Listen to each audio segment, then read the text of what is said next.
আসসালামু আলাইকুম। সাম্প্রতিক সময়ে চীন ভারতের সীমান্তে উত্তেজনার মধ্যে ভারত নানাভাবে শক্তি প্রদর্শন করার চেষ্টা করছে। এই প্রক্রিয়ায় অংশ হিসেবেই ভারতীয় বিমানবহরে সদ্য যুক্ত হওয়া রাফালে জেট যুদ্ধবিমান দিয়ে একটি মহড়া চালিয়েছে দেশটি। এদিকে বোয়িং কোম্পানি অতি সম্প্রতি ভারতকে বেশ কিছু সুপার হর্নেট কেনার প্রস্তাব দিয়েছে।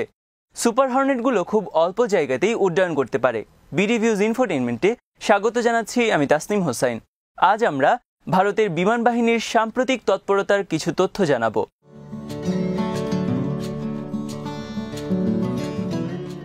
ফ্রান্সের ডাসল্টের প্রথম 5টি রাফালে যুদ্ধবিমান ভারতের বিমান বাহিনীর হাতে পৌঁছার পর দেশটির বিমান বাহিনীর শক্তি বহুগুণ বেড়েছে। আম্বালা বিমান ঘাঁটিতে যুদ্ধ বিমানগুলো এসে পৌঁছার এক সপ্তাহ পার না হতেই নতুন এ যুদ্ধবিমান দিয়ে ইতিমধ্যে অনুশীলন মহড়া শুরু হয়েছে। ভারতের হিমাচল প্রদেশের পাহাড়ি অঞ্চলে এ মহড়া হয় বলে ভারতের গণমাধ্যমে খবর এসেছে।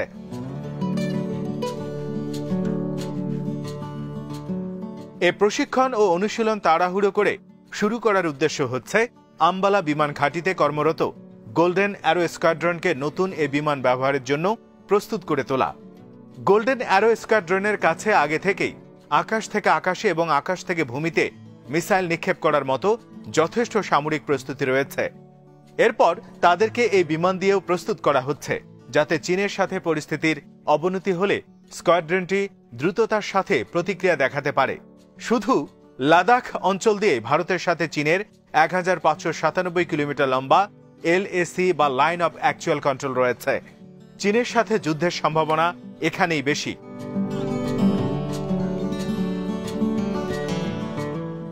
যদিও নতুন বিমান দিয়েও যথেষ্ট কার্যকর প্রতিক্রিয়া দেখানো সম্ভব না হয়, তাহলে চিনুক হেলিকপ্টারও প্রস্তুত রেখেছে ভারত।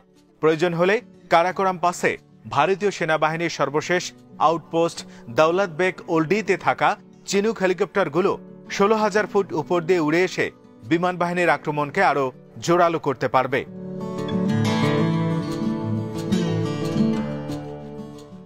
ভারতের বিমান বাহিনীর একজন সিনিয়র কমান্ডার বলেন, অ্যাপাচে অ্যাটাকিং হেলিকপ্টারগুলো নিয়মিতভাবে চুশুল এলাকা দিয়ে টহল দিয়ে যাচ্ছে।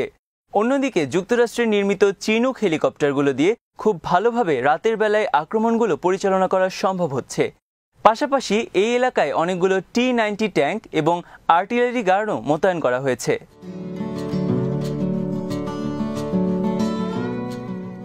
হিন্দুস্তান টাইমসের তথ্য অনুযায়ী যুক্তরাষ্ট্র চিনুক হেলিকপ্টার দিয়ে আফগান পার্বত্য অঞ্চলে রাতের আধারে অনেক আক্রমণ চালিয়েছে, তাতে বেশ সফলতাও পেয়েছে।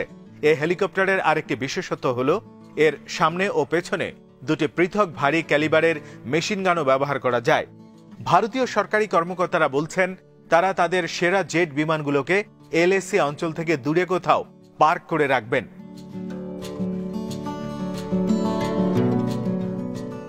কেননা এলএসির কাছে থাকলে এগুলো চীনের পিপলস আর্মির রাডারে ধরা পড়ে যায়, আর রাডারে সিগন্যাল আসা মাত্রই চীনা বাহিনী এমনভাবে জ্যাম সৃষ্টি করে যে তখন ভারতীয়দের পক্ষে চাইলেও আর কিছু করা সম্ভব হয় না। তখন তাদের জন্য পরিস্থিতি বরং আরো খারাপ দিকে চলে যায়।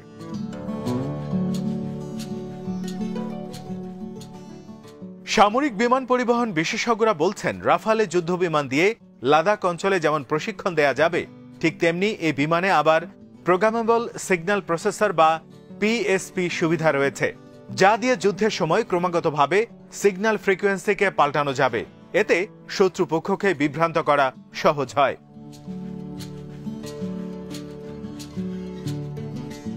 চীনের সেনাবাহিনী আকসাই চীন পার্বত্য এলাকার একেবারে ওপরে অনেকগুলো ইলেকট্রনিক ইন্টেলিজেন্স রাডার বসিয়েছে, যাতে করে তারা প্রতিপক্ষের আকাশ সীমা কার্যক্রমকে ভালোভাবে দেখতে ও বুঝতে পারে।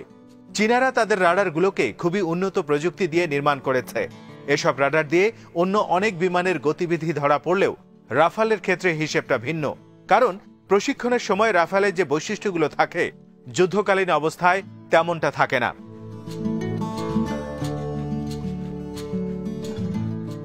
রাফালে যুদ্ধ বিমানের মিটিওর নামক একটি প্রযুক্তি আছে। এই মিটিওর ব্যবহার করে খালি চোখে দৃশ্যমান দূরত্বের চেয়েও অনেক বেশি দূরত্বে মিসাইল নিক্ষেপ করা যায়। এই প্রযুক্তি থাকার কারণে রাফালের পাইলটরা প্লেন থেকে আকাশে ও মাটিতে থাকা শত্রুপক্ষের লক্ষ্যবস্তুতে একের পর এক হামলা চালাতে পারে।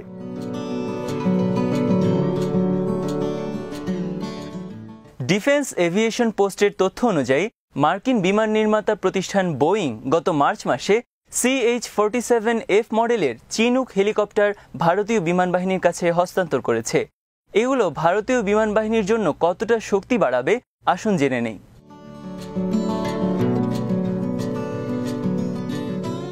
ভারতের সাথে যুক্তরাষ্ট্রের $3 বিলিয়ন একটি সামরিক চুক্তি কার্যকর আছে, যার আওতায় ভারতকে আরো 22টি Boeing AH-64E Apache Longbow attack helicopter সরবরাহ করবে যুক্তরাষ্ট্র।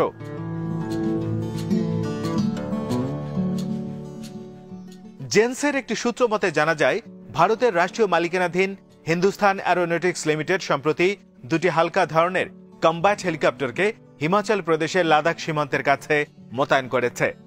ভারতীয় বিমান বাহিনী চীন ভারত সীমান্ত জুড়ে বর্তমানে যে কার্যক্রম চালাচ্ছে তাতে সহায়ক হিসেবে নতুন করে হেলিকপ্টারগুলো পাঠানো হয়েছে।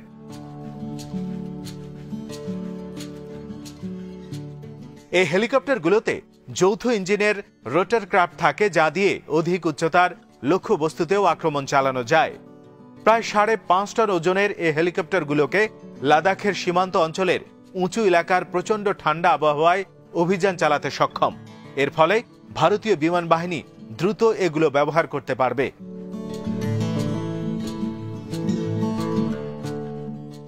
বোয়িং কোম্পানি ভারতকে সুপার হর্নেট কেনার প্রস্তাব দিয়েছে।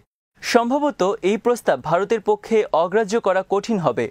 সুপার হর্নেটগুলো খুব অল্প জায়গাতেই উড্ডয়ন করতে পারে, ফলে ভারতের হাতে এই মুহূর্তে INS বিক্রমাদিত্য এবং INS বিক্রান্তের মতো যেসব যুদ্ধবিমান বহনকারী জাহাজ আছে তা দিয়েও এসব বিমানগুলোকে পরিচালনা করা সম্ভব হবে।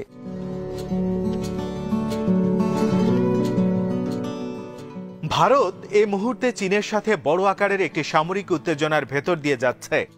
স্কি জাম্প দিতে পারে এ জাতীয় সুপার হর্নেট ভারতের জন্য, তাই এই মুহূর্তে শাপে বর হতে পারে। ম্যাকডেনেল ডগলাস প্রথমবারের মতো সুপার হর্নেট প্রযুক্তিটি তৈরি করেন।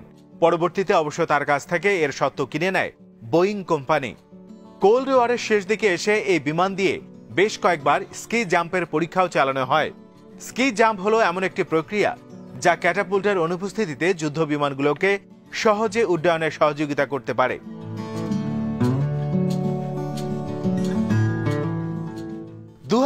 সাল থেকে ভারতীয় নৌবাহিনী 57টি জেট বিমান নিজ বহরে যুক্ত করার জন্য কাজ করে আসছে।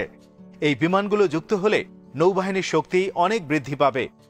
ভারতের হাতে এই মুহূর্তে রাশিয়ার তৈরি যেসব ফুলক্রামস রয়েছে সেগুলোর পারফরমেন্স নিয়ে ভারতীয় কর্তৃপক্ষ সন্তুষ্ট নয়।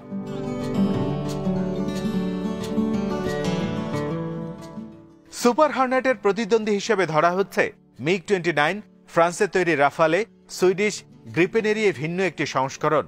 ভারতীয় বিমান বাহিনীর হাতে ইতিমধ্যে ফ্রান্সের রাফালের প্রথম চালান চলে এসেছে। যদি আগামীতে S-2 জাতীয় ক্যারিয়ার সংযুক্ত হয় তাহলে ভারতের নৌবাহিনীও অনেক শক্তিশালী হবে। এই মুহূর্তে ভারতের কাছে INS বিক্রমাদিত্য নামে একটি ক্যারিয়ার রয়েছে।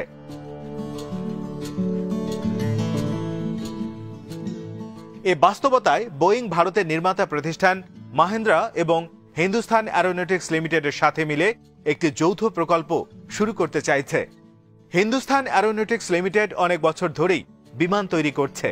দুটি কোম্পানির সাথে পাবলিক প্রাইভেট অংশীদারিত্বের ভিত্তিতে কাজ করতে পারলে ভারতে উন্নত মানের বিমান নির্মাণ সম্ভব হবে বলে মনে করা হচ্ছে।